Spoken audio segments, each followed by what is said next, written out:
নমস্কাৰ আপুনি চাবলৈ আৰম্ভ কৰিছে SB অসম মিডিয়া। আজি হৈছে 24 এপ্ৰিল আৰু আজি সন্ধিয়াৰ কেইবাটাও গুৰুত্বপূৰ্ণ খবৰ আহি পৰিছে আৰু এনে ধৰণৰ খবৰসমূহ নিতৌ চাবলৈ চেনেলটো সাবস্ক্ৰাইব কৰি ভিডিঅ'টো এটা লাইক কৰি দিব। জনাইছো আজি সন্ধিয়াৰ প্ৰথমটো ব্ৰেকিং নিউজ। ৰাজনৈতিক প্ৰেক্ষাপটৰ এটি খুবেই ডাঙৰ খবৰ আৰু মাত্ৰ 10টা দিন কোন বকিব দিছপুৰৰ মছনদত। 4 মে সোমবাৰে ঘোষণা কৰা হ'ব 26ৰ বিধানসভা নিৰ্বাচনৰ ফলাফল। জনাইছো সবিস্তাৰে খবৰ এক ডাঙৰ খবৰ। ভোট গণনালৈ হাতত মাত্ৰ বাকী আছে 10 দিন আৰু 4 মে সোমবাৰে ৰাজ্যত হ'ব ভোট গণনা। কিন্তু কোনে দখল কৰিব এইবাৰ দিছপুৰৰ মছনত? আত্মবিশ্বাসী শাসকীয় NDA নে বিৰোধী মিত্ৰদল, তাক লৈ এতিয়া প্ৰশ্ন উত্থাপিত হৈছে। প্ৰতিটো দিন এতিয়া উৎকণ্ঠাত শাসক বিৰোধী সকলো আৰু ভোট গণনালৈ হাতত মাত্ৰ 10টা দিন বাকী।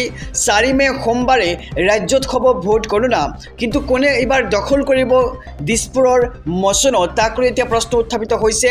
আত্মবিশ্বাসী শাসকীয় NDA দল নে বিৰোধী মিত্ৰদলে লাভ কৰিব এইবাৰ দিছপুৰৰ আসন? প্ৰতিটো দিন এতিয়া উৎকণ্ঠাত শাসক বিৰোধী সকলো। জনাইছো আজি সন্ধিয়াৰ আৰু এটি ব্ৰেকিং নিউজ, ডাঙৰ খবৰ। দৌৰাই দৌৰাই পিটিম TMCৰ গুণ্ডাক। এইবাৰ বেংগলৰ TMCৰ গুণ্ডাক ধমক ৰাজ্যৰ মুখ্যমন্ত্ৰী ডক্টৰ হিমন্ত বিশ্ব শৰ্মাৰ। জনাইছে এক ডাঙৰ খবৰ সমগ্ৰ ৰাজ্যবাসীক। 4 মেৰ পাছত দৌৰাই দৌৰাই পিটিম TMCৰ গুণ্ডাসকলক, TMCৰ গুণ্ডাক প্ৰচণ্ড ধমক দি এইবাৰ সকিয়নি প্ৰদান কৰিছে ৰাজ্যৰ মুখ্যমন্ত্ৰী ডক্টৰ হিমন্ত বিশ্ব শৰ্মাই। বিজেপি প্ৰাৰ্থীক প্ৰহাৰ কৰা TMCৰ গুণ্ডা হাৰি যাব নোৱাৰে।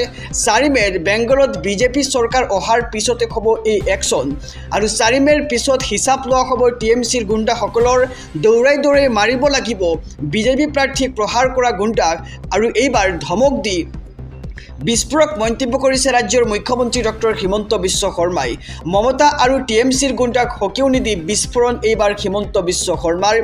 কুমাৰগঞ্জত বিজেপি প্ৰাৰ্থী শুভেন্দ্ৰক প্ৰহাৰ কৰিছিল TMCৰ গুণ্ডাই আৰু 4 মেৰ পাছত দৌৰাই দৌৰাই পিটিম বুলি এতিয়া হুংকাৰ প্ৰদান কৰি বিস্ফোৰক মন্তব্য ৰাজ্যৰ মুখ্যমন্ত্ৰী ডক্টৰ হিমন্ত বিশ্ব শৰ্মাৰ। TMCৰ গুণ্ডাক প্ৰচণ্ড ধমক দি সকিয়নি হিমন্ত বিশ্ব শৰ্মাৰ। জনাইছো আৰু এটি ব্ৰেকিং নিউজ, ডাঙৰ খবৰ। অগ্ৰিম জামিন লাভ কৰিবনে কংগ্ৰেছৰ জ্যেষ্ঠ নেতা পৱন খেৰাই, তাক লৈ এতিয়া প্ৰশ্ন উত্থাপিত হৈছে। আজি গুৱাহাটী উচ্চ ন্যায়ালয়ে ঘোষণা কৰিব জামিন সন্দৰ্ভত ৰায়। ন্যায়াধীশ পাৰ্থৱজ্যোতি শইকীয়াৰ বিচাৰপীঠে জামিনক লৈ দিব এই গুৰুত্বপূৰ্ণ ৰায়। পুৱা 10 বজাত বিচাৰপীঠে হুকুম দিয়াৰ আছে পূৰ্ণ সম্ভাৱনা। মুখ্যমন্ত্ৰীৰ পত্নী ৰিণিকী ভূঞাৰ বিৰুদ্ধে অভিযোগ আনিছিল পৱন খেৰাই আৰু এই সন্দৰ্ভতে খেৰাৰ বিৰুদ্ধে ক্ৰাইম ব্ৰাঞ্চত গোচৰ ৰুজু কৰিছিল ভূঞাই আৰু সেই গোচৰতে জামিন বিচাৰি উচ্চ ন্যায়ালয়ৰ কাষ চাপিছিল পৱন খেৰা। 21 এপ্ৰিলত জামিন আবেদন সন্দৰ্ভতে গুৱাহাটী উচ্চ ন্যায়ালয়ে গ্ৰহণ কৰিছিল শুনানি আৰু অগ্ৰিম জামিন লাভ কৰিবনে কংগ্ৰেছৰ জ্যেষ্ঠ নেতা পৱন খেৰাই, তাক লৈ এতিয়া প্ৰশ্ন উত্থাপিত হৈছে। আজি গুৱাহাটী উচ্চ ন্যায়ালয়ে ঘোষণা কৰিব জামিন সন্দৰ্ভত গুৰুত্বপূৰ্ণ ৰায় আৰু ন্যায়াধীশ পাৰ্থৱজ্যোতি শইকীয়াৰ বিচাৰপীঠে জামিনক লৈ দিব এই ৰায়। জনাইছো আৰু এটি ব্ৰেকিং নিউজ, ডাঙৰ খবৰ। জুবিনক কোনেও হত্যা কৰা নাই। জুবিনৰ মৃত্যুৰ খং, ক্ষোভ আৰু হিংসা এৰক অসমৰ ৰাইজে। এনে মন্তব্য কৰিছে এইবাৰ শ্যামকানু মহন্তৰ পত্নী অনিতা ডেকাই। এক ডাঙৰ খবৰ জনাইছো সমগ্ৰ ৰাজ্যবাসীক। জুবিন গাৰ্গৰ মৃত্যুত হিংসা খং এৰক অসমৰ ৰাইজে। আমি নতুন নতুন মিউজিক বনাব লাগিব। মৰম চেনেহ ঘূৰাই আনক অসমৰ ৰাইজে।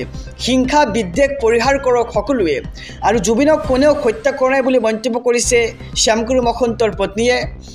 অসমীয়া সংস্কৃতি আগবঢ়াই নিব লাগিব সকলোৱে। শ্যামকানু মহন্ত জেলত থকাৰ বাবে জুবিন গাৰ্গে কষ্ট পাইছে আৰু জুবিন গাৰ্গ আমাৰ বাবে ডাঙৰ সত্তা আছিল বুলি মন্তব্য কৰা হৈছে। সৃষ্টিশীলতাৰ মাজেৰে জুবিনৰ আদৰ্শক আগবঢ়াই নিব লাগিব।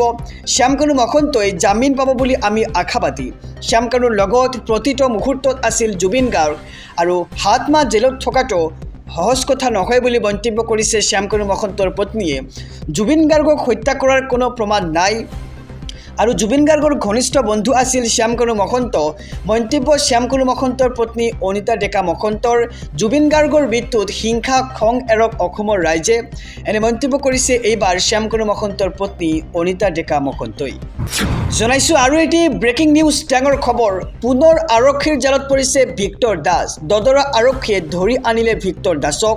জালুকবাৰী আৰক্ষীক সমজাই দিয়া হৈছে ভিক্টৰ দাসক আৰু ভিক্টৰ দাসৰ বিৰুদ্ধে পত্নীয়ে দিছিল গোচৰ। গোচৰ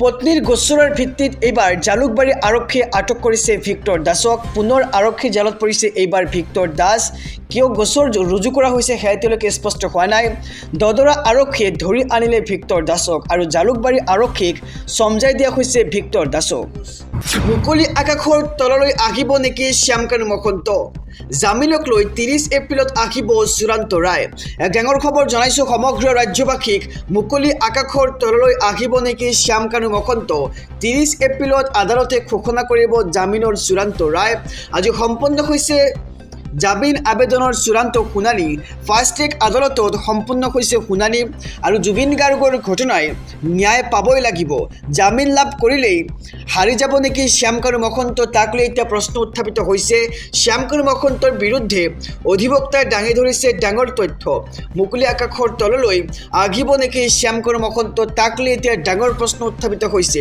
30 এপ্ৰিলত আদালতে ঘোষণা কৰিব জামিনৰ চূড়ান্ত ৰায় আৰু আজি সম্পূৰ্ণ হৈছে জামিন আবেদনৰ চূড়ান্ত শুনানি ফাষ্ট ট্ৰেক আদালতত সম্পূৰ্ণ হৈছিল শুনানি আৰু জুবিন গাৰ্গৰ ঘটনাই ন্যায় পাবই লাগিব জামিন লাভ কৰিলেই হাৰি যাব নেকি শ্যামকানু মহন্ত তাক লৈ এতিয়া ডাঙৰ প্ৰশ্ন উত্থাপিত হৈছে জনাইছো আৰু এটি ব্ৰেকিং নিউজ ডাঙৰ খবৰ জুবিন গাৰ্গক কোনেও জোৰ জবস্তি কৰি ছিংগাপুৰলৈ নিয়া নাছিল এনে মন্তব্য কৰিছে এইবাৰ শ্যামকানু মহন্তৰ পত্নীয়ে জনাইছো সবিশেষ খবৰ এক ডাঙৰ খবৰ জোৰ জবস্তি কৰি জুবিনক কোনেও নিয়া নাছিল ছিংগাপুৰলৈ জুবিনক জোৰকৈ ছিংগাপুৰলৈ নিয়াৰ কোনো প্ৰমাণ নাই আৰু আমাক ন্যায় লাগে হাত মাহ জেলত থকাটো কোনো সহজ কথা নহয় বুলি মন্তব্য শ্যামকানু মহন্তৰ পত্নীৰ আৰু দুখ নোহোৱাকৈ 200 দিনতকৈ বেছি জেলত আছে শ্যামকানু মহন্ত আৰু জুবিনৰ ঘটনাৰ কোনো প্ৰমাণ নাই আজিৰ দিনতো ন্যায় লাগে বুলি প্ৰমাণ নাই বুলি শ্যামকানু মহন্তৰ এই মন্তব্য ক্ষমা কৰিব শ্যামকানু মহন্তৰ পত্নীৰ এয়া মন্তব্য আৰু জোৰ জবস্তি জুবিনক কোনেও নিয়া নাছিল ছিংগাপুৰলৈ মন্তব্য কৰিছে শ্যামকানু মহন্তৰ পত্নীয়ে আৰু জুবিনক জোৰকৈ ছিংগাপুৰলৈ নিয়াৰ কোনো প্ৰমাণো নাই গতিকে আমাক ন্যায় লাগে হাত মাহ জেলত থকাটো কোনো সহজ কথা নহয় বুলি মন্তব্য কৰিছে আৰু দুখ নোহোৱাকৈ 200 দিনতকৈ বেছি জেলত আছে শ্যামকানু মহন্ত আৰু এইবাৰ শ্যামকানু মহন্তৰ পত্নীৰ এনে মন্তব্য শুনিবলৈ পোৱা গৈছে জনাইছো আৰু এটি ব্ৰেকিং নিউজ ডাঙৰ খবৰ অহা 28 এপ্ৰিল তাৰিখে ঘোষণা কৰা হ'ব 2026 বৰ্ষৰ উচ্চতৰ মাধ্যমিক চূড়ান্ত পৰীক্ষাৰ ফলাফল 28 এপ্ৰিলত ঘোষণা কৰা হ'ব উচ্চতৰ মাধ্যমিক চূড়ান্ত পৰীক্ষাৰ ফলাফল আৰু এক্স হেণ্ডেলযোগে ঘোষণা ৰাজ্যৰ মুখ্যমন্ত্ৰী ডক্টৰ হিমন্ত বিশ্ব শৰ্মাৰ আৰু ৰাজ্যৰ 3,30,000 ছাত্ৰ ছাত্ৰীয়ে লাভ কৰিব নিজৰ আংশিক ফলাফল অহা 28 এপ্ৰিল তাৰিখে কলা বিজ্ঞান আৰু বাণিজ্যৰ 3টা শাখাৰ ফলাফল একেলগে ঘোষণা কৰা হ'ব আৰু শীঘ্ৰেই মুকলি কৰা হ'ব কেইবাটাও অনলাইন ৱেবছাইট আৰু ইয়াৰ পূৰ্বেই ৰাজ্য চৰকাৰৰ ফালৰ পৰা অসম উচ্চতৰ মাধ্যমিক শিক্ষা সংসদৰ অফিচিয়েল ৱেবছাইট ahsec.assam.gov.in ৱেবছাইট ফলো কৰিবলৈ আহ্বান জনোৱা হৈছে আৰু পুৱা 10 বজাত ফলাফল ঘোষণা হোৱাৰ সম্ভাৱনা আৰু 28 এপ্ৰিল তাৰিখে ঘোষণা কৰা হ'ব 2026 বৰ্ষৰ উচ্চতৰ মাধ্যমিক চূড়ান্ত পৰীক্ষাৰ ফলাফল এক্স হেণ্ডেলযোগে ঘোষণা ৰাজ্যৰ মুখ্যমন্ত্ৰী ডক্টৰ হিমন্ত বিশ্ব শৰ্মাৰ